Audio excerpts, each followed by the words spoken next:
Ladies and gentlemen, boys and girls, welcome to the Cherry Pickers Podcast, the show for all things hockey, featuring your hosts, Zuu and Bee Rhodes. Well, we are back for episode number 2, season number 2 of the Cherry Pickers Podcast. Happy to be back. My name is Zach, aka Zuu, and I am joined here, of course, with my host, Bee Rhodes. What up, Bee Rhodes? How you doing? I'm doing pretty good, my man. Excited for episode 2. We had a pretty interesting opening week at the NHL. Lots of good games. It was nice to watch hockey again. And having a good time so far. You're damn right, B Rhodes. It is so good for the NHL to be back, and it's so it's fun. It's fun stuff. It's always a good time when the season starts and getting that hockey fix back in. So yeah, like B Rhodes said, it was a pretty entertaining first week in the NHL, and we're gonna cover all the news and all that kind of fun stuff. So why not just take it away, B Rhodes, with the first thing that happened this week? Yeah, the first thing we got to talk about was last night's game. We had the Battle of Alberta, the first one of the year between Calgary and Edmonton at Rogers Place. And yeah, Calgary ended up getting the better of the Oilers, unfortunately for me, but it was nice to watch that game. And yeah, it was just tough. I mean, Edmonton really didn't show up for that game, to be honest. They let Jack Campbell out to dry, in my opinion. I don't think it was on him at all for that game, but definitely slow out of the gate, but they battled their way back. And Zach, what are your thoughts on that one? I gotta say, it was a pretty good game. Obviously, you know, being a Flames fan, obviously I'm going to be a little bit biased, but regardless of that, even just looking at the game from an outsider's view, it was a very good game. You could see the intensity was still there that kind of carried over from the second round of the playoffs last year, obviously with Calgary having some unfinished business, and they came out pretty strong off the rip, scoring 4 goals and chasing Jack Campbell out of the net quickly, but like B Rhodes said, the Oilers did battle back quite a bit. They definitely tested the strength of Calgary's D-core, and Dan Vladar had a great game, but another goalie had a great game too, man. Stuart Skinner looked very solid in between the pipes for the Oilers with 31 saves on 31 shots. It was a very good game. We saw the highs of Calgary, and we saw, you know, some good offensive push for the Oilers as well. You know, McDavid getting that power play goal. Obviously, he's already in regular season form. And, I thought it was a fantastic game. I really liked Stuart Skinner's game. I liked Dan Vladar's game. And I thought it was a great way to not quite start the season, but kick off the season realistically for the Flames and the Oilers. So, what do you think about them only playing each other 3 times this year, though? I'm not a fan of it. yeah, it is kind of unfortunate, you know, seeing how exciting and intense and how much traction that Battle of Alberta brought in those playoffs last year. You would think that, you know, the NHL would capitalize on that a little bit more, but just how the schedule is kind of formatted, it's, you know, not looking to be that way. It does really suck, and you know, it sucks too that, you know, Oilers fans only get 1 Battle of Alberta at home. The Flames do get 2, so it's kind of nice for us a little bit, but it really is kind of unfortunate that we're only going to get to see it 2 more times, and we won't get to see it after Christmas either, because all 3 are played before Christmas. So, man, it is kind of unfortunate, but it is good hockey nevertheless, so we have to enjoy it while we can, you know? While we're on the topic here about the Oilers and the Flames, we got to talk about an Oiler who hit a milestone recently, and that is Connor McDavid. He just hit 700 career points in only 488 games. He's the 6th fastest NHL player in history to do it. And what are your thoughts on McDavid hitting 700? It's insane. Like, you know, he's just a completely different breed. And you look at the players that hit 700 points quicker than McDavid, and, you know, it was all in, you know, the 80s where goaltending wasn't really as important as it is nowadays. And the fact that he's able to do it at such a young age, and quite frankly, like, this isn't, you know, not a diss to the Oilers, but the fact that he's done it with the team around him, you know, the team hasn't obviously been as successful as, you know, McDavid would like it to be, but the fact that he's able to, you know, put the team on his back and put those points up on the board, and yeah, he's just a special player. And there's, you know, you could talk all day about how good McDavid is. Everyone knows how good he is, and, you know, he's just proven it out there. So yeah, incredible feat, and congrats to him for 700 points this quickly in his career too. Yeah, I mean, he hasn't even turned 26 years old yet, and he's already at 700 career points, which is pretty crazy to think about. And he's only going to be entering his prime. I don't think he's reached his peak yet, so going to be interesting to see what he does in the next couple seasons for sure.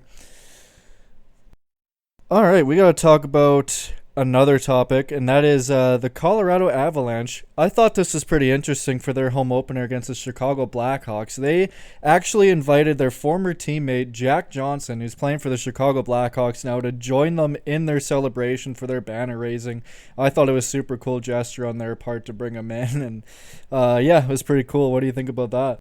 Yeah, it was pretty funny actually seeing the reactions of the players when he skated over to take the photo with the team. And when it comes to a Stanley Cup caliber team and a Stanley Cup champion team, the chemistry and the locker room and just how much they're all friends with each other, it carries over. It doesn't matter what team that those players go to, they're gonna have those lifelong memories. And just seeing the faces of the players light up when Jack Johnson joined them was really a heartwarming moment, honestly. And I thought it was a great gesture by the Colorado Avalanche. And yeah, it was a really cool thing to see. Another thing like that where the Avalanche played back-to-back nights. They played Chicago in their home opener, and then they were on the road to play Calgary for Calgary's home opener. And there's some video circulating around where McKinnon brought Nazem Kadri his Stanley Cup ring, and seeing the reaction of Kadri getting that ring and still being able to share it with not his current teammates anymore, but the people that he made those memories with was really cool. So I thought that was a very cool, very nice gesture by the Colorado Avalanche bringing Jack Johnson out. Yeah, that was definitely a super special moment to see. And yeah, like you said, Nate Dogg bringing the Stanley Cup ring over to Kadri. And I saw that video too. Like, Kadri looked super, like he was overwhelmed with joy and excitement seeing a Stanley Cup ring, because in my opinion, like, the NHL is like one of the hardest like trophies to win in the game. It's just Absolutely. You have to go through 4 grueling rounds in the playoffs. You have to get through 82 regular season games just to get there, and any team can win. And just the grind, like, there's players, like great players in the game, who never end up winning a Stanley Cup. So for them, it's a super special moment, and it's awesome to see that even now that they're ex-teammates, still that those friendships are holding strong, and that just get that cup ring for Kadri is a really cool moment for sure. Yeah, not only even just to mention, the fact about how grueling the schedule is and how hard the playoffs is as well, but even just making it to the NHL, let alone, it's such a small probability for players to make the NHL. Even though there is, close to 1,000 players in the NHL every year, the sheer amount of hockey players that even just try to make it is just a crazy feat to even make it to the NHL, let alone win a Stanley Cup. So for Nazem Kadri, as the first Lebanese player to win the Stanley Cup too, that's such a huge thing for him and huge for his family and friends. And, it was such a cool thing as well. So yeah, that was a really cool thing to see as well. So we had some contract extensions happen in the NHL. We're going to start off with the Philadelphia Flyers. They just signed Travis Sanheim to an 8-year, $50 million contract extension with an AAV of $6.25 million. Good signing for the Philadelphia Flyers, as he's one of their top defensemen. And Zach, what are your thoughts on Travis Sanheim's new deal?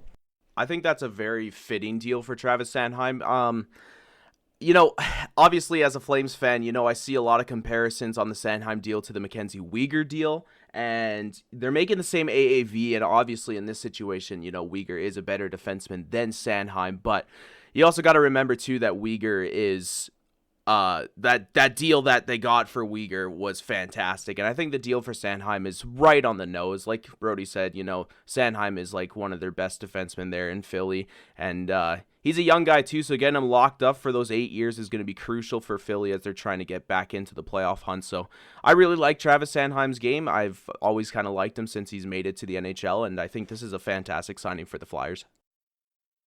Yeah, I agree. Like you said, Philly's trying to get back into that playoff push. I mean, the last couple of years really haven't gone their way, and there is some talent on their roster. They do have a few good pieces in Carter Hart, Travis Sanheim, Ivan Provorov, Travis Konechny, etc. But they just need to build more around that, and to lock up one of their pieces, I think, is going to be very good for them. I think injuries too has played a big factor in the Philadelphia Flyers. Sean Couturier, one of their best players, if not their best player, has been injured for quite a while.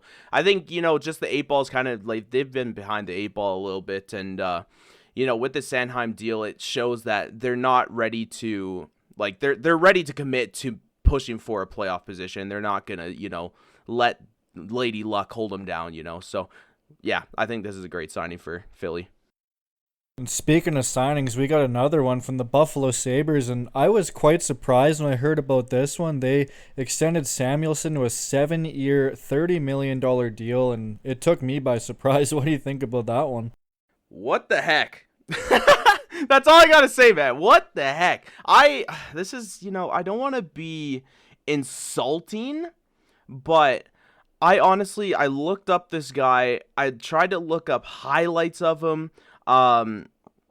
I couldn't find anything. I've never heard of this Samuelsson guy ever. And due to the fact that they signed him for a 7-year deal with an AAV of over $4 million per season, obviously, the Buffalo Sabres have to see something in this guy because, they got such a young team. And this is going to be an interesting signing in a couple years here when, their guys like Owen Power needs a contract. Dylan Cousins needs a contract. They got some young guys that are going to need that salary cap space. And with a signing of a guy that's only played, 50-some NHL games, and you're signing him at an AAV of over $4 million, it's really interesting. But hey, the Sabres obviously have to see something in this guy if they're willing to give him that kind of contract. So it should be interesting. I think this year, I'm going to pay attention to him a little bit more to see, if I can figure out what the Sabres see in him as well. But yeah, quite the signing by the Buffalo Sabres for sure. Maybe Peter Chiarelli took over the chair for a day and signed him to a deal because there's nothing else that I can think of why he would give him a 7-year, $30 million deal that early out of the gate. But anyway, moving on. We're going to talk about a player who's struggled pretty early out of the gate, and it's been quite surprising because he's on a pretty solid team, and that is Marc-Andre Fleury. He has been having some trouble. His last game, it was a 7-6 game between LA and Minnesota. I think he let in 4 goals on 14 shots and then got pulled. And the game before that, he didn't play very well either. What's going on with Flower and Minnie? Yeah, so you were right. 4 goals on 14 shots against LA. And in the first game, I believe it was 32 saves on 39 shots. He let in 7 goals against the Rangers. The reason why I know these numbers, and I hate to admit it, I am a Marc-Andre Fleury fantasy holder. And he really bit my butt this week in fantasy, so I'm a little upset about it. But yeah, it's really interesting. The Minnesota Wild in back-to-back games have let in 7 goals per game. And that's not something we're accustomed to, especially with last year's Minnesota Wild team that, made the playoffs. And we're trying to look for a deep run, but didn't quite get there as they ran into a pretty good St. Louis team. And it's interesting to see, it could just be, the young roster kind of getting to them. They don't have a whole lot of experience on that team aside from guys like Dumba, Marcus Foligno, Jared Spurgeon. But they do have a lot of young guys on there, and obviously something needs to be shook up. We might be seeing, the decline in Marc-Andre Fleury. He is getting to that age, even though he is only a couple years off of that Vezina trophy. But yeah, something is going on in Minnesota. We're going to have to keep tabs on it because there needs to be either some scheme changes or Fleury's got to get his stuff together. But yeah, definitely not the start that the Minnesota Wild were looking to have, and we're going to have to see if they can bounce back from that. Another player who's been struggling out of the gate is Canucks forward JT Miller. He's been frustrated with his performance. He said he feels like he's irrelevant after his start because he's been on the ice for all 8 goals against the Canucks. He did get that 1 goal against the Oilers, but it seems like JT Miller's frustrated and he's been struggling. And what are you thinking about JT Miller? That's got to be tough for Canucks fans too, especially after, the drama behind JT Miller and was he going to get traded at the deadline, and he never did get traded. And then, okay, is, he going to go somewhere else with a new contract? And, the Canucks were able to lock him up long term. And it just kind of sucks if you're a Canucks fan. You get this guy locked up long term. You think he's one of the best players on your team, and then every single time he's out on the ice, well, not every time he's getting out on the ice, but every time they get scored on, he's on the ice, So it's really tough for the Canucks. It's tough for JT Miller, too. The Canucks had such a bounce back after getting Bruce Boudreau last year halfway through the season, and obviously things aren't clicking like they did in the last half of last year, and it just sucks for JT Miller, sucks for Canucks fans, and hopefully they can bounce back too, because they're definitely on the outside looking in, and if they're playing like this, if they continue playing like this, then that window's closing for them. So I feel like Vancouver's the team that can bounce back, though. I mean, they got a really good starting goaltender in Thatcher Demko. They've got a good defenseman. They've got a pretty decent offense as well. So I feel like they are going to bounce back, but it's definitely tough to see them get off the gates like this, especially, like you said, with how well they played under Bruce Boudreau when he took over, because they very nearly got in the playoffs. They only missed by like 3 or 4 points. They were right in the hunt, so hopefully they can bounce back, and we'll see how they do from here. Yeah, absolutely. Like the Canucks, honestly, looking at their forward depth chart, they have a really solid forward core. Their defense is a little bit lacking, but, they try and bring that in with the experience of Oliver Ekman-Larsson, Tyler Myers, Luke Shen, stuff like that. And like you said, they have a fantastic start in Thatcher Demko. He's honestly one of the most underrated goalies in the league. So you are right. I do believe that the Canucks are one of those teams that can bounce back, and it's just going to take a little bit of shaking up, I think, and, just getting in that mindset. The start of the season is so interesting because you really see who's ready for the season to start and who's still in off-season mode, and, it's kind of weird seeing, a guy like JT Miller struggling defensively, especially when his two-way game is, very good. So we'll have to keep tabs on that as well and see how the Canucks bounce back from these first 2 losses this year. We're going to talk about the injury front in the NHL now, and there's a big one from the Toronto Maple Leafs, and that is Matt Murray. This guy has been through everything in terms of injuries, especially with Ottawa. He hardly really played for them. He was injured so much, but he is out for 4 weeks with an adductor injury. I believe that's some type of groin injury. He was having discomfort with it in practice, and literally plays 1 game and he's out for 4 weeks. Just what are your thoughts on Matt Murray? Yeah, it really does suck, especially for Matt Murray and for Leafs fans as well. Matt Murray has had such an interesting career, when he was younger and playing on the Penguins and winning all those Stanley Cups. And, he looks like the goalie of the future, top 5 goalie in the league. And then, he started to decline and then caught the injury bug. And, it actually, it looked really promising for the Leafs and Matt Murray in preseason. He looked very sharp and he was shutting the door for them very well. And then in that first game against the Canadiens, it seemed like everything that went up high, he could not stop it. And now he comes down with this injury, and it's going to be interesting. The Leafs don't have a very good history with goaltending, and this season's not starting off strong. Samsonov's played a couple games now for the Leafs, and he's let in some pretty weak goals, so hopefully he can pick it up for them. And then I believe they're calling up Shalgren to replace Murray for those 4 weeks, and Shalgren actually didn't play too bad last year for the Leafs, so we'll see if he's got this opportunity to shine, so let's see if he can capitalize on it. And for Leafs fans' sake and for Matt Murray's sake, let's hope Matt Murray comes back better than ever. Yeah, I was questioning the Leafs goaltending when they signed Matt Murray and Ilya Samsonov, because I just didn't think it was good enough, but especially in their division because of the teams that they have to get through in the playoffs, like Tampa, Boston, Florida, etc. So hopefully Matt Murray, when he comes back, he bounces back, he plays strong, and Toronto is a good year, because personally I want to see them get over that hump in the playoffs, especially for Matthew's sake and just the team. Like, they've been so close so many times to getting out of that first round, and they have that history of being so long without getting out of the first round. So hopefully he comes back and plays really strong once he returns. Speaking of another player that's been out and another big piece of their team as well, and that is Patrik Laine. He is out 3 to 4 weeks with an elbow sprain. Again, he played the season opener just like Murray and is out for a little while, and that's a big loss for Columbus. And what are your thoughts on Patrik Laine being out? Yeah, it's crazy too. Patrik Laine scored a goal in the the home opener for the Blue Jackets, and then doesn't even complete the game and goes down with an injury. And Patrick Laine's had a little bit of injury history, and it's scary for the Blue Jackets. He's definitely, I would say, honestly, their best player other than Werenski, and he's the biggest contributor to their offense. And bringing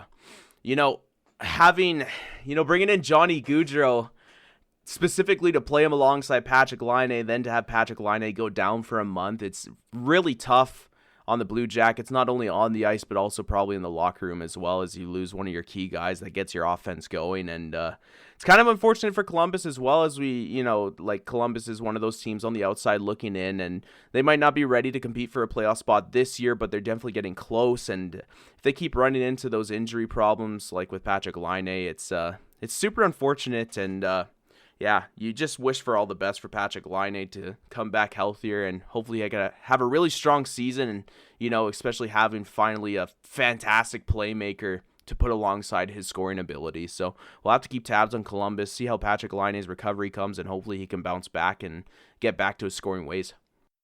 Yeah, I think Johnny Gaudreau and Patrick Laine could be an absolutely lethal combo. I mean, Johnny Gaudreau's got that excellent playmaking ability where he reads the ice well, and Laine's got an unbelievable shot. So I think that could be a very lethal combo, and with Laine out, that's definitely a big loss to the Blue Jackets. All right, that's pretty much it for this week's news. I do want to talk about one last thing to end off the episode, and that is the NHL has released their top 10 player list. And do you want me to go over them, or do you want me to just? Yeah, do you got so the notes, let's start at 10, and we'll talk about each individual player and see if we agree with their ranking or not. Okay. So do you want me to list them off from 10 to 1, and then just talk about it from there? All right. Well, we'll start at 10. We'll talk about number 10, and then we'll go to 9, talk about 9, etc. All right. So at 10, we have got Sasha Barkov of the Florida Panthers. Yeah, Sasha Barkov, my favorite player, obviously. Love his game. I love that he's not criminally underrated anymore. He reminds me of, a bigger Pavel Datsyuk. He's got that long reach, that two-way game, and he's got that creativity. If you've ever seen Sasha Barkov in the shootouts, man, he is just a thrill to watch. So I love that he's actually cracking these top 10 lists now. What do you think of Sasha Barkov, Brody? I think he's a fantastic player, like you said. I mean, his two-way game is phenomenal. He's finally getting the love that he deserves, because playing in that Florida market, he never really got the attention. He's very creative, like you're saying. He's really good in the shootout. He's got a long reach. He's strong on the puck, protects the puck well. I think he's a fantastic player. So at number 9, we have got Victor Hedman of the Tampa Bay Lightning. I think Victor Hedman's too low on this list. I think Victor Hedman, he's a multiple Stanley Cup winner. Has he won a Norris? I think he has won a Norris. I feel like he's won a Norris. I feel like he should have won a Norris if he hasn't, but he's honestly on the blue line. He is one of those guys that you build your team around 100%. He is, he's got a big frame. He's a big defenseman. He's got those offensive skills. He's so smart in both the offensive and defensive zone.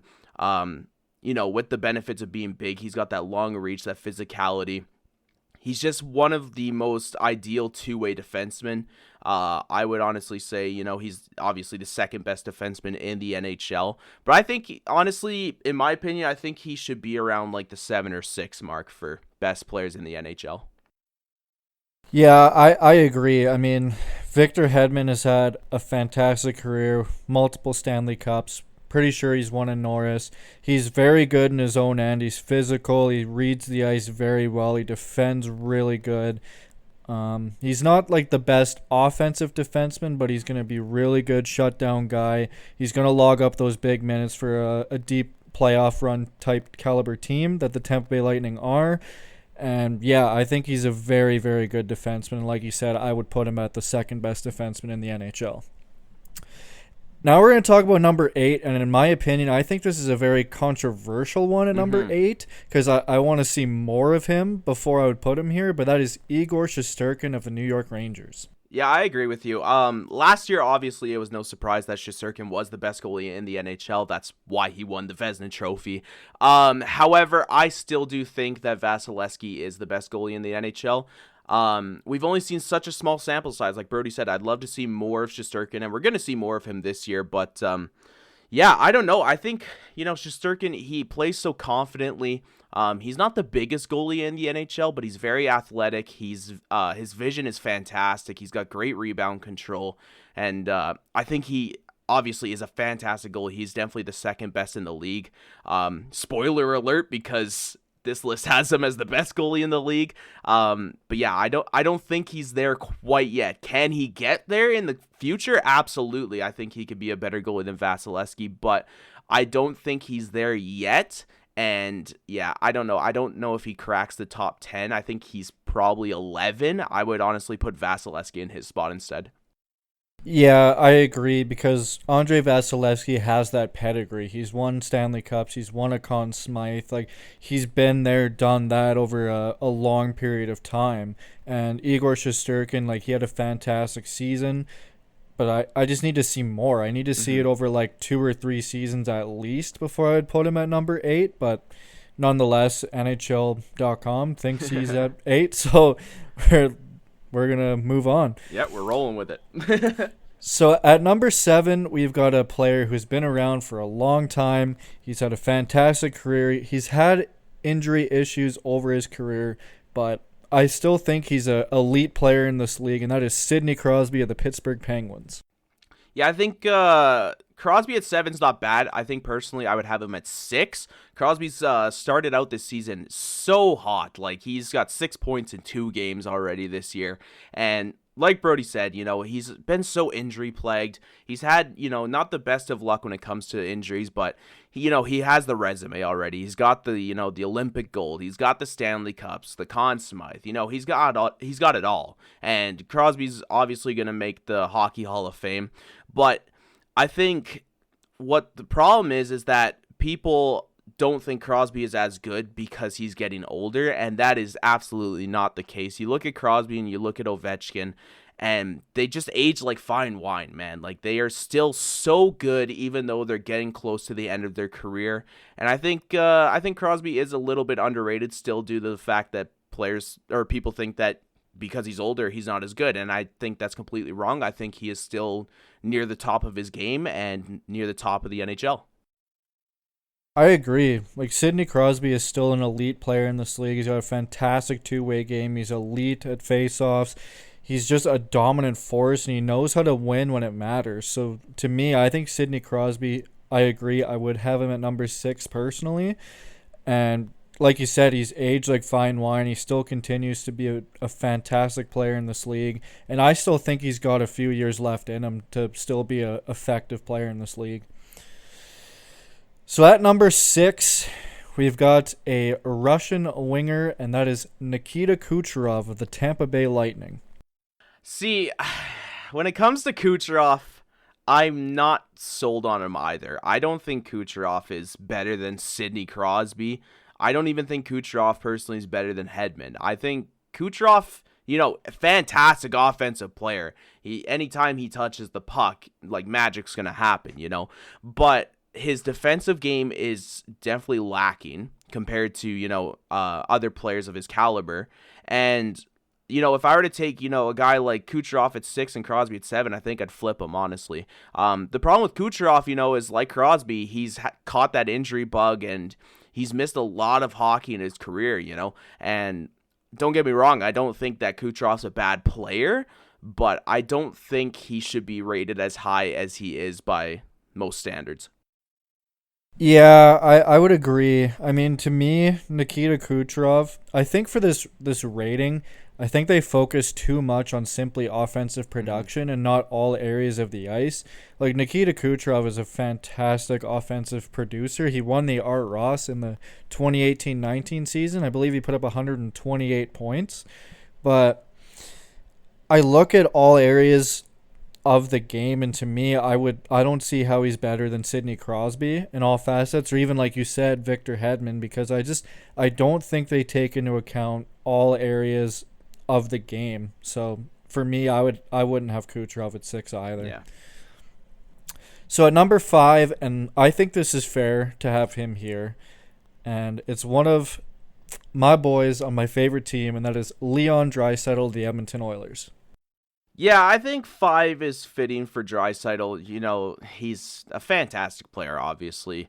He covers all aspects of the game. He's, you know, reliable in his defensive zone. He wins a lot of faceoffs, and his offensive game speaks for itself. You know, he's got a great release. He's a great passer, fantastic passer. I'd say top 3, top 5 passers in the NHL. Yeah, I think 5 is probably fitting for Draisaitl. You know, he's a very good player. It's really close, though. I think that both Draisaitl and McKinnon are very close. I think, you know, if you were to compare the two, I don't think you could put a 1-2 on them. I think it's more a 1A, 1B kind of thing. But yeah, I'd say 5 is probably fitting for Draisaitl. I'm kind of glad they didn't put him at, 2 or 3. So yeah, I like 5 for Draisaitl.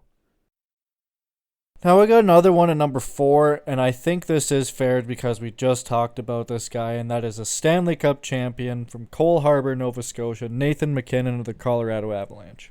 Yeah, I think that's fitting as well. Like I said, it's kind of a 1A, 1B with Draisaitl and MacKinnon. I think the only advantage that MacKinnon has over Draisaitl is his speed. Both Draisaitl and MacKinnon are very good in all aspects of their game. They both have a great shot. They're both playmakers. They both have the hands. They both play similar roles. I think they're both very good players. They play the right role for their teams, but I think, like I said, I think MacKinnon just takes the edge a little bit with just how much energy MacKinnon has. You know, when he comes in on the rush with the puck, he's just electric, and I think that's just a little bit more overwhelming than Draisaitl. So I agree with it. I think MacKinnon should be a 4 and Draisaitl at 5 as well. Speaking of electric, we got another guy at number 3, and personally, I think he should be higher on this list. I would have him at least number 2, and honestly, I think he's a 1B in this league at this point, and that is Cale Makar. Yeah, I'm glad you said that he should be higher, because if you didn't say it, I was going to say it. I do think Cale Makar should be a 1B. Honestly, last year with how he played, I honestly could have put him at 1A in the NHL last year. Cale Makar, we've talked about him so much on the show already. He's the most dynamic, defenseman we've seen since, Bobby Orr.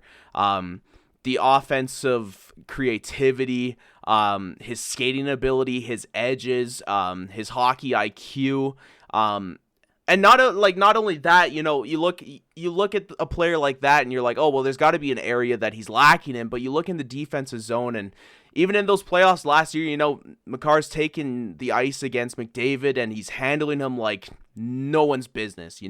We've never seen a player, a defenseman in the NHL handle a guy like McDavid before, and Makar and every single aspect of his game is one of the best in his position. He's the best defenseman in the league, hands down. And yeah, I agree. I think you could argue for a 1A, 1B in that situation. At number 2, we've got a player that I think has gotten unnecessary hate because people just think, oh, because he plays for the Leafs, like he's getting that attention that he should be number 2, but people don't realize like how dynamic of a player he actually is, and he's really good defensively as well, and that is Austin Matthews. Yeah, I think Matthews, last season, scored a lot of goals. But not only that, he definitely picked up his defensive zone game. Austin Matthews, when you get a guy that scores 60 goals, you got to just assume that he doesn't play defense. But with his role on the Leafs, being such a leader on the ice, he's had to pick up his game in the defensive zone, and it showed last year, and it's going to show this year. I do think, and I know you agree with me, Brody, Matthews should be 3. There's no way that Austin Matthews is better than Cale Makar. Not a chance. But that shouldn't discredit how good Matthews is. He's got a release like no other. We haven't seen a release since Ovechkin. He's got very high offensive zone IQ and awareness. And yeah, like we said, he's been improving his defensive game. And he's just electric. Anytime he's on the ice, anytime he gets the puck, you're on the edge of your seat waiting to see what's going to happen. And yeah, Austin Matthews at 2. I don't agree with. I think he should be 3, but he does deserve the recognition that he gets. And at number 1 from the Edmonton Oilers, we have got Cody Jujar Ceci. Cody Ceci. Jujar Kyra. That was a good one too. Yeah, Connor McDavid. It's obvious. Connor McDavid is the best player in this league. He might go down as the best player to ever play the game. If you've never seen Connor McDavid play a game of hockey, go watch right now, because it's the best thing that will ever happen to you in your life, and that is coming from a Flames fan. Connor McDavid, best player in the league, hands down, no questions asked. Yeah, this guy is actually like ridiculous, because they're like last season, well, a couple seasons ago now, the 2020-2021 season, they had an all-Canadian division, and keep in mind, this was only a 56-game season. He put up 105 points in a 56-game season. Like, I don't care if you're playing the same team 9-10 times a year. Like, those are numbers that you would never see. Like, 33 goals, 72 assists. This guy, he's just so dynamic and so dominant. He's just head and shoulders above everyone else in this league. So it's no surprise to me that he's number one. Like, when's the last time we've seen a player in the NHL put up almost 2 points a game on average? Like, we haven't seen that in like 40 years, man. Like, since Wayne Gretzky and Lemieux played. Like, it's crazy how much he can take over a game. You give Austin Matthews the puck. You give Connor McDavid the puck. It doesn't matter where he is on the ice. That puck is going towards the net, and it's just, it's crazy. As a fan of hockey, you have to just sit there and admire his game. And as a fan of the Flames, you almost crap your pants when he has the puck.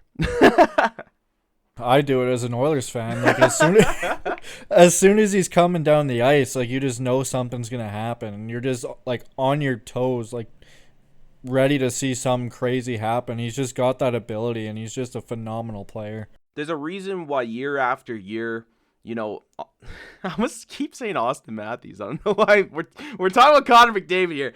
Almost year after year, Connor McDavid has the play of the year every single year, man. It's a different play every single time. You look back, you remember the goal last year that he scored against the Rangers when he took on the entire team on the ice on a 1-on-5 and absolutely undresses them. Or you go back to the play where, he's coming in on a 2-on-1 against the Leafs, and Morgan Riley, one of the best defensemen in the NHL, and just puts him in an absolute blender. It's crazy how Connor McDavid can make NHL caliber players look like he's playing against Pee-wee players. It's unreal. So I watched a game last year where they were playing Tampa at home, and he literally just walked around Victor Hedman, of all people, like nothing. It was like he was a pylon. It was just crazy. The guy who we said is the second best defenseman in the NHL made him look like he's a borderline AHL player. It's unreal. He is definitely a phenomenal player, but do you got anything else you want to talk about? Because I don't got any other topics. I think, it's hard on the first week because, there's not a heck of a lot. The teams have only played about 2 games each. So there's not a lot of news yet, but we'll save all of that for next week. I'm sure there'll be a lot more. I'm sure we'll have some more Leafs woes, you know what I'm saying?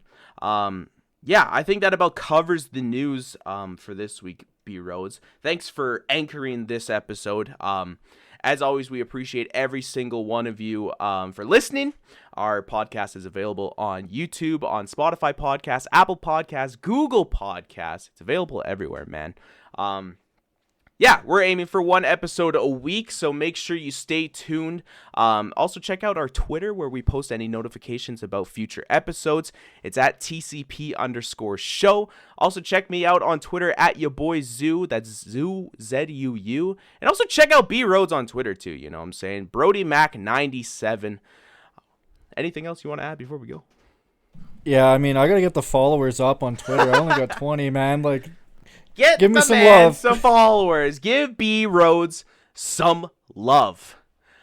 We thank you all for listening to the Cherry Pickers podcast. This has been season 2, episode 2 of the show.